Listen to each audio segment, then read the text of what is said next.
Welcome to the WILL podcast. In this short solo episode, I'm going to be talking about something that has been really on my mind and heart and something I'm struggling with that I see pretty much everyone struggling with, and that is our phones and phone addiction. I just want to name, I've got it. You probably have it. If you don't, I want to hear about it because I had this thought the other day that never before in the history of humankind have we had the ability at a touch of a button to get everything we need. We no longer have to make and mend our shelters. We no longer have to make and mend our clothing.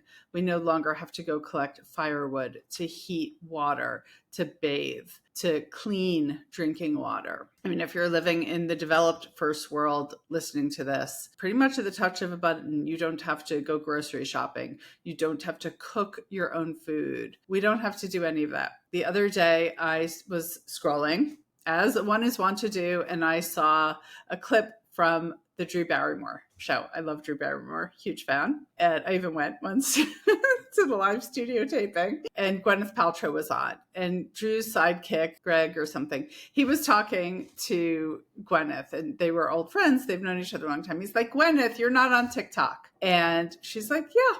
That's okay. And he's like, no, really, you should be on TikTok. And she said, well, it just seems like people end up scrolling for hours and hours and hours, wasting tons of time. He was like, exactly. And she said, no, thanks. I'm good. And I had this huge aha.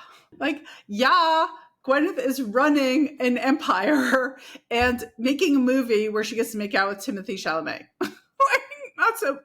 She's not spending her time on TikTok. And then I thought about the words TikTok. TikTok. When we give our time and energy and attention to our devices, whatever your preferred portal of sinkhole is, whether it's TikTok or Snapchat, Instagram, Facebook, YouTube, I can go way down into those YouTube videos. I've been so avoiding Facebook because I have to step over the Taylor Swift gauntlet. You know, the reels, once I'm in, 20 minutes goes by, 30 minutes. I even have timer blocks set on my phone and I override it all the time. And I am not the only one. I went to hear a speaker this week, Dan Harris, who is the founder of the 10% Happier. He wrote a book, 10% Happier. He's got a podcast and meditation app. I don't know his work well, but in the talk, someone asked a very similar question of like, how do we connect with each other? And he said, look, we're all up against the tons of data. The highest, best minds in the world are designing these things to be addictive. So what do we do about this? What can we do?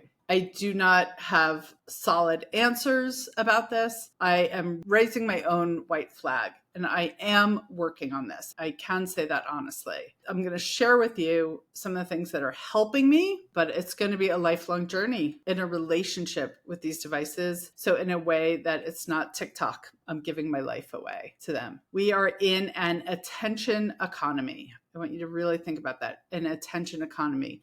And when you give your eyeballs and your attention to whatever it is on your phone, someone else is making money, but someone else is furthering their goals. Either they're getting clicks or likes or whatever it is, metrics. And I have clients who tell me like, I fall asleep with scrolling TikToks, right? I don't have time to figure out how to leave my law job, but I'm falling asleep scrolling TikToks. And they're asking for help with this. So I'm here to help. So what's been working for me? One, sleeping with my phone in the other room.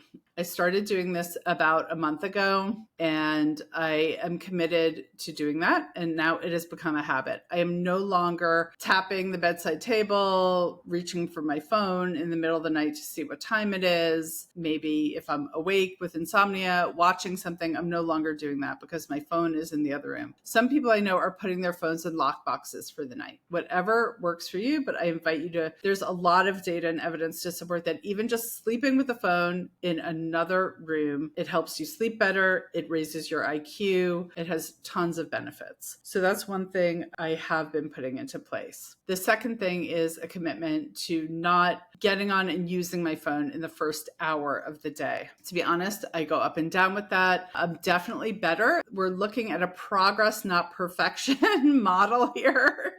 So I invite you to work on that also. Progress, not perfection. And it doesn't mean like, oh, well, I failed. Fell off the wagon. Back in the sinkhole I go. No, just notice and get back on the horse. right? So that's what I'm doing. Sometimes my team they get up early and their Slack messages and I want to be responsive to them. So that's where I'm falling. So I'm noticing my patterns also. So I invite you to notice your patterns. Just talking this out loud to you, I'm like, okay, well, I could set a limit. I could do Slack for 15 minutes and then put it down, or I can let my team know I'm not available until X time. I'll respond to you then. So I have options for it. The third thing I am doing is something I remember from my days in my public health life in tobacco control. So I used to work for the American Cancer Society, and I was the spokesperson, the media spokesperson who did TV media interviews back in the early aughts, around the 2000s. And I would talk about the Great American Smokeout and what smokers can do to get through their cravings and addictions. And this is an addiction. There is a physiologic withdrawal. I have a client who recently put her phone away. She did a reading deprivation, a phone deprivation for a week as part of our work in the Creators Circle Mastermind. It's an exercise from the book, The Artist's Way by Julia Cameron. I'll link to that in the show notes. And she went cold turkey and she put her iPad, she locked it away. And she said by the time her wife got home, she was coming out of her skin. She was jonesing for an electronic dopamine hit.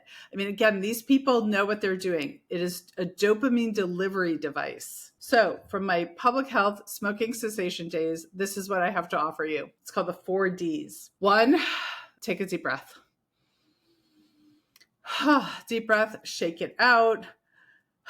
2, do something different, like really distract yourself. Okay, if I was going to do that, what else can I do? I'd say come up with a list. I can go get a glass of water. I can go to the bathroom. I can do 10 jumping jacks. I can do some squats.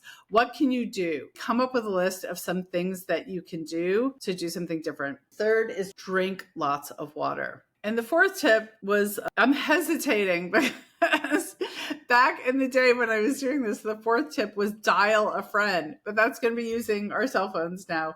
So I think we might just make this the 3 Ds, or the 4th tip could be dance. I think dance, but you might be putting on music from Spotify or something. So I think let's cap it at 3 Ds, drink water, deep breaths, and distract yourself. Do something different. Let's leave it at those 3. All right. So this is a work in progress, but I leave you with this question. What do I stand to gain if I address my phone addiction? What do I stand to gain if I raise my awareness about this? What do I stand to gain if I could decrease the amount of time that I'm on my phone? And finally, progress, not perfection. I was able to decrease my phone use by 60%. I looked at my stats one week and it went down 60%. And I take that as a huge win. So let's celebrate our wins and notice what becomes available. For me, in the week that I really, really focused on this, I went to 3 yoga classes. I haven't gotten out and gone to that many yoga classes in a long time. A friend called last minute and